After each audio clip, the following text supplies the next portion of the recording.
नमस्कार। आज की कहानी है दादाजी के किस्से, अंग्रेजों के जुल्म और भूख की दास्तान। एक दिन मैं बैठे बैठे यूं ही बोर हो रही थी। अचानक मन में ख्याल आया, क्यों ना दादाजी के पास बैठूं। दादाजी की उम्र उस समय होगी 85 या 86 साल लगभग। उनका जन्म हुआ होगा 1940 या 1939 में। तब दूसरा विश्व युद्ध चल रहा होगा।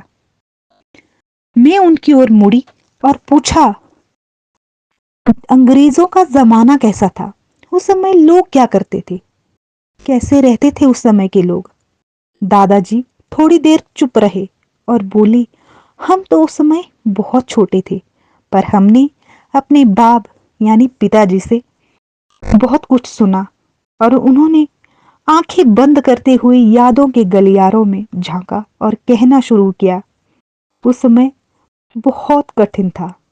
लोग भूख से मरते थे, भरपेट खाना मिलना बहुत मुश्किल होता था। लोगों के पास एक दाना नहीं बचता था। तब जंगल में जाकर शेगुल नाम का फल तोड़कर उसे पीसते और उसकी रोटियां बनाते। आज भी उसकी कहावत है, शेगुल अर सातूना घर आनी कर। शेगुल के सत्तू होते घर से लाकर।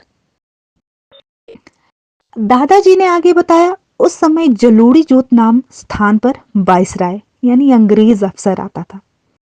लंबरदार जमींदार का हुक्म होता था, वो टैक्स इकट्ठा करे और वायसराय को सौंपे। ये कर आने की मुद्रा में लिया जाता था। लेकिन उन दिनों आना भी बड़ी बड़ी रकम हुआ करती थी।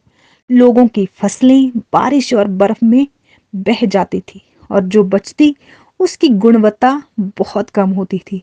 सुधार के लिए कोई उपाय नहीं था। कर ना चुका पाने की वजह से लोग अपनी जमीनें जमींदारों के पास रहन या गिरवे रख देते थे और धीरे धीरे उनकी जमीनें बिक जाती थी। नतीजा ये होता था कि लोगों के पास खाने को कुछ नहीं बचता था और वे भूख से तड़पते रहते। फिर दादाजी की आंखों में एक पुरानी घटना का दर्द झलकने लगा। उन्होंने बताया, एक बार वायसराय आने की खबर थी। जिसकी गाय ने हाल ही में बछड़ा दिया था, उसे रात के अंधेरे में 40 किलोमीटर दूर पैदल चलकर जाना पड़ता था। गाय को बछड़े के साथ ले जाना पड़ता और वहां पहुंचकर वायसराय के सामने गाय को दूहना पड़ता। ताजा दूध वायसराय को पेश किया जाता। लोग आधी रात को जंगलों और पहाड़ों में गाय और बछड़े को ले जाना कितनी तकलीफ होती होगी। अंग्रेजों ने तो इंसानों के साथ जानवरों पर भी जुल्म किए। ये सुनकर मेरे रोंगटे खड़े हो गए।